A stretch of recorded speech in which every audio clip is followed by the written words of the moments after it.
फैसले का दिन और फैसले की घड़ी आ गई।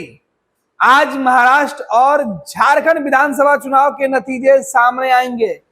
सुबह 9:30 बजे तक रुझान आने शुरू हो जाएंगे।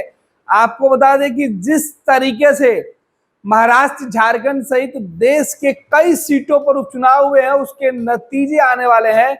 उसके ठीक पहले जो वोटिंग हुई थी, उस वोटिंग के आधार पर लगातार राजनीतिक दल के द्वारा अलग अलग दावे किए जा रहे हैं सरकार बनाने को लेकर।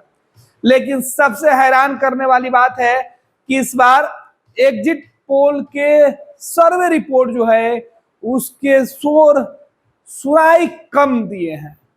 इस बार महाराष्ट्र में जो है सबसे दिलचस्प जो है वो तस्वीर दिखाई पड़ रही है। कहा जा रहा है कि कांटे की टक्कर है। एनडीए रिटर्न या इंडिया अगेन का नारा वहां पर दिया जा रहा है। जो राजनीतिक विश्लेषक करने वाले हैं, विशेषज्ञ जो हैं, उनका मानना है कि अगर महाराष्ट्र के अंदर एनडीए रिटर्न होती है तो महाराष्ट्र के लोगों के जो वोटिंग है वो देश के दूसरे राज्यों को प्रभावित कर सकता है।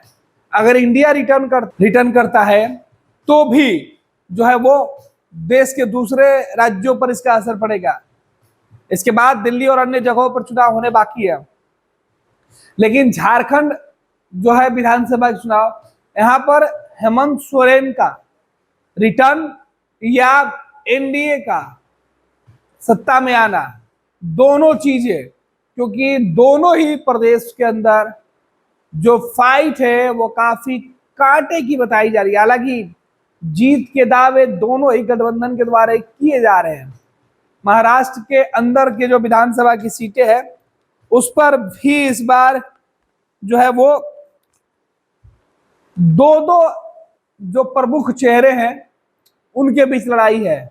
एक शिवसेना अगेन शिवसेना, एक एनसीपी अगेन एनसीपी, क्योंकि मतलब एनसीपी के दो धड़े बटे हुए हैं, शिवसेना के दो धड़े बटे हुए हैं, बीजेपी पहले से वहां है, कांग्रेस और बाकी जो गठबंधन मिलकर इंडिया गठबंधन बनाए हुए हैं, और इसी में एक खेमा बीजेपी को सपोर्ट कर रहा है और दूसरा खेमा कांग्रेस यानी इंडिया गठबंधन को सपोर्ट कर रहा है।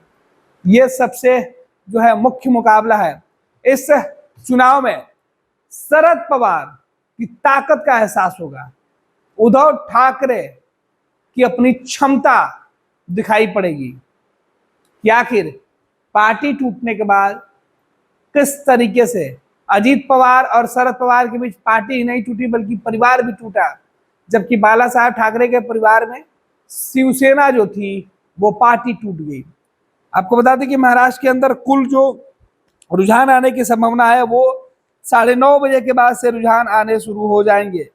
महाराष्ट्र में अब तक जो ट्रेंड बता रहा है वो 60% से ऊपर का जो वोटिंग है उसे बीजेपी के पक्ष में बताया जा रहा है। लेकिन देखना होगा कि आखिरकार इन राज्यों में किस तरीके से नतीजे निकल के सामने आ रहे हैं। महाराष्ट्र की 288 सीटों के जो रिजल्ट है वो आने वाले हैं, तो वही झारखंड के 81 विधानसभा सीटों पे जो है वो नतीजे आने वाले हैं। आपको बता दें कि महाराष्ट्र के अंदर बहुमत के लिए 145 सीटें चाहिए, जो किसी भी गठबंधन के लिए बेहद जरूरी है, जबकि झारखंड में 41 सीटों की जरूरत है। सुबह 8 बजे से मतगणना की शुरुआत हो जाएगी। सुबह जैसे ही मतगणना के लिए सभी टेबल पर ईवीएम रखे जाएंगे, उसके बाद उसकी जांच की जाएगी। तमाम राजनीतिक दल के जो उस वक्त जो कार्यकर्ता होंगे या जो उम्मीदवार होंगे, उनके जो एजेंट वहां मौजूद होंगे, उनके सामने उसके बाद से गिनती शुरू की जाएगी। ईवीएम और बैलेट पेपर की गिनती शुरू की जाएगी और 9:30 बजे के आसपास पहले राउंड का जो रुझान है वो निकलकर सामने आएगा। हालांकि इस चुनाव के नतीजे का सबसे ज्यादा असर इस बार देश के संसद के शीतकालीन सत्र में भी दिखाई पड़ेगा। इस चुनाव में सबसे खास एक और सीट है, लोकसभा के उपचुनाव की सीट, वायनाड की सीट। इस सीट पर कौन बाजी मारता है, क्योंकि इस सीट को राहुल गांधी ने अपनी विरासत अपनी बहन प्रियंका गांधी वाड्रा को सौंपी है। प्रियंका यहां से चुनाव लड़ रही हैं और प्रियंका की यह राजनीति में पहली बार सीधे तौर पर एंट्री है।